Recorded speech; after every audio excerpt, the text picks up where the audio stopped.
This is Real Estate This Week with Stephen Gasquet, continuing 16 years on air and online, helping you succeed in buying, selling, and investing in property.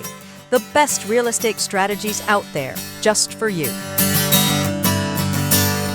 Welcome to Real Estate This Week.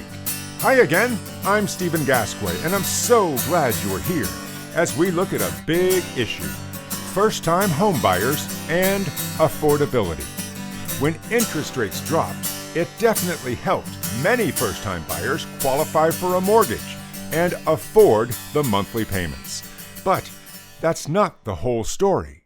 So for that, let's examine first-time home buyer affordability with a mortgage expert. Joining us now is Holden Lewis, mortgage reporter and senior writer at the financial website NerdWallet. Holden, welcome to Real Estate This Week. Hey, it's great to be back. I am so glad you're here. And so, Holden, let's talk about the latest home buyer affordability report from NerdWallet, which was for the second quarter of 2025. Now, when you put out that report, you talked about high mortgage interest rates, rising prices, and a shortage of inventory, although inventory was improving. But things have changed, especially on the mortgage front. So, where do we stand now? Mortgage rates are lower. I mean, when you look at May and June this year, both months, the average rate on the 30-year fixed rate mortgage was 6.82%. So, there you are. You're in the second quarter, 6.82%. Fast forward to September, last month of the third quarter, and the mortgage rate averaged 6.35%, almost a full percentage, almost half a percentage point. And so that definitely makes a difference in mortgage payments and home affordability. And so for a buyer who would like to finish up the year by getting a home of their own, what do the changes mean to them and the mortgage they might need? Well, the change means simply that you can afford to pay more for a house. It can kind of move you up just a few dollars, not a whole lot, but in your price range. I mean, let's talk about getting a $400,000 loan. Okay. Back in June, when the 30-year fixed average 6.82%, the principal and interest on that payment on that house was $2,613. In September, with the rate almost half a percentage point lower, that payment was $2,489. So that was a $124 a month savings. So people can either buy the house and they have that lower payment, or they might just say, hey, we can afford a $400,000 loan. Let's look at a little bit of a higher price range, and maybe we can afford a $410,000 loan. So it opens up possibilities for buyers, but that also, of course, opens up more possibilities for sellers. They're able to sell to a wider range of buyers, just as mortgage rates go down. Absolutely. Good point, Holden. Plus, as we know, most home sellers, when they put their house on the market and it sells, they immediately buy their next home. So it's good for them too. That's right. I mean, and let's talk about a phenomenon called mortgage rate lock-in. Here's what happened. Back in 2020 and 2021, a lot of people refinanced their mortgages to rates lower than 4%. Some people even got rates below 3%.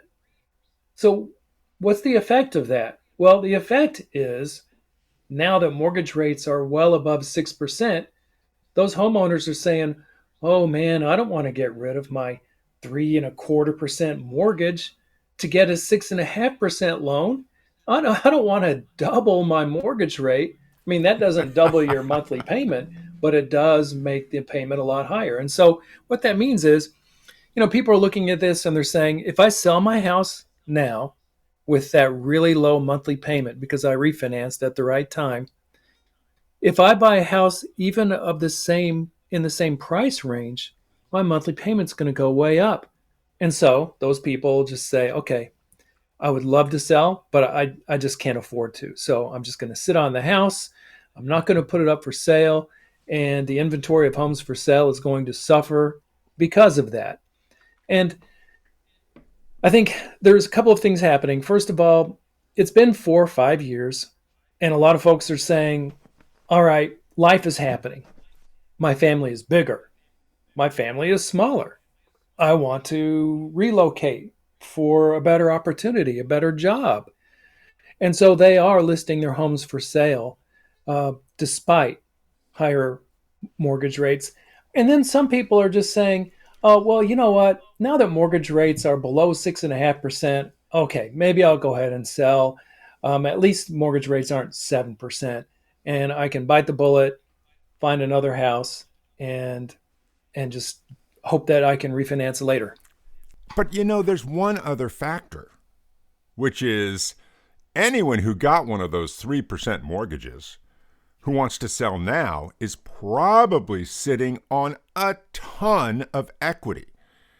And so they'll be able to put down what, maybe 40, 50, 60% on their next house? That's absolutely right. People have gained so much equity. Home prices, well, home values have risen about 50% in the last 5 years. And so, yes, Yep. let's say you bought a house for $300,000 a few years ago. Well, that house is probably worth $450,000 or more now. And so, yes, you end up with a lot of equity that you can put into the next house. And that's another reason that people, when they're kind of giving up and saying, all right, fine, I'll sell my house despite having a really, really sweet mortgage rate, they do comfort themselves by saying, hey, but at least I can cash out on that equity and I can put that toward the next house and then have a more affordable monthly payment just because I have such a huge amount that I can put down on that house. That is great.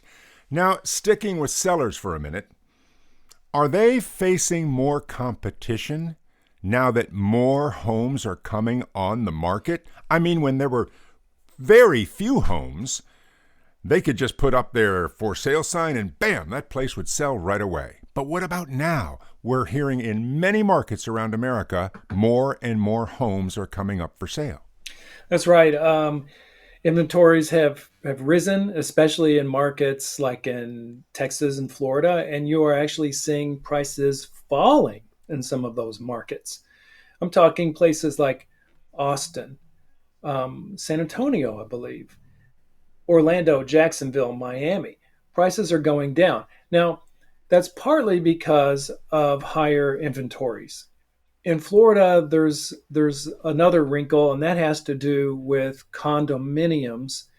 There's a state law that basically says we don't want any more condominiums just falling down in the middle of the night. You condo associations have to maintain and upgrade your buildings, and the condo owners are being assessed huge assessments, and so it makes it hard to sell a condo. You're having to sell for a pretty low price just to entice someone to buy it. I mean, let me give you an example. Let's say you have a condo that's worth a few years ago it was worth like $300,000, and now you've had an assessment saying, "Hey, condo owner, to help pay for a new roof and maintain the building, we're going to assess you one-time assessment of $40,000." Well, Whoa! suddenly, buyers are saying, "Oh, well, I don't want to buy that for $300,000 and get stuck with a $40,000 bill. I'll buy it for $260,000," and that kind of thing is happening. And so you're seeing that condo prices are going down, and that's just kind of pulling the overall median home price down in Florida. So that's just kind of a wrinkle that's happening just in the Sunshine State. Oh, that is very interesting, Holden. And now jumping back across the closing table to buyers now. They do have a couple of things in their favor. which they did not have a while ago. Mortgage interest rates have dropped, as we said, and also there are more homes on the market. It seems to me now their primary challenge is rising prices. What's your take? There are multiple challenges for buyers. Prices have been rising in some markets, not all of them, and price increases are really slowing down. And I wouldn't be surprised that when you take the median price for when you take the median price for December this year nationwide, it might be lower than the median price in December last year. We might actually see a reversal of house prices. And that's for a couple of reasons.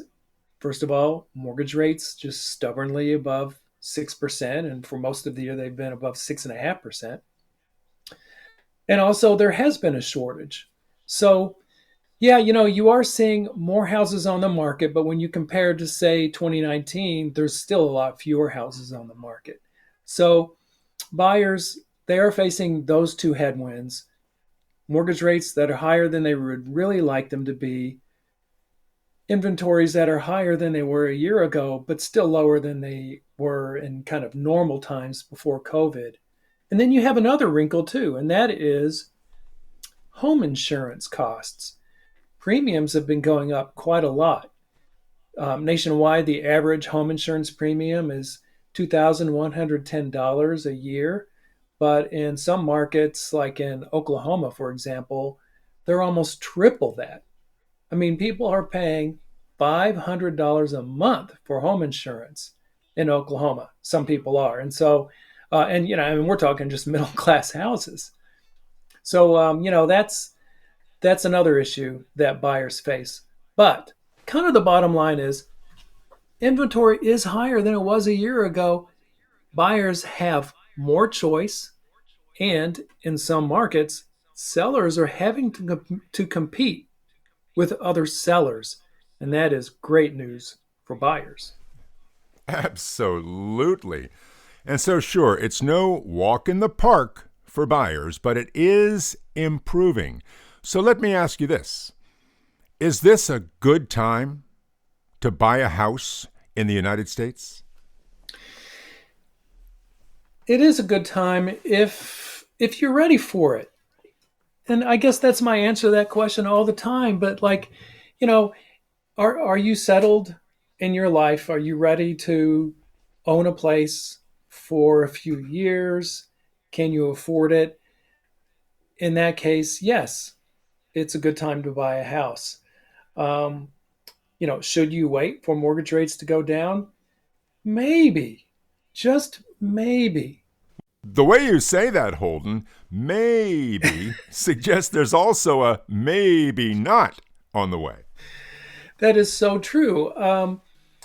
So mortgage rates, they dropped pretty precipitously right after the government shutdown, about a fifth of a percentage point in one day.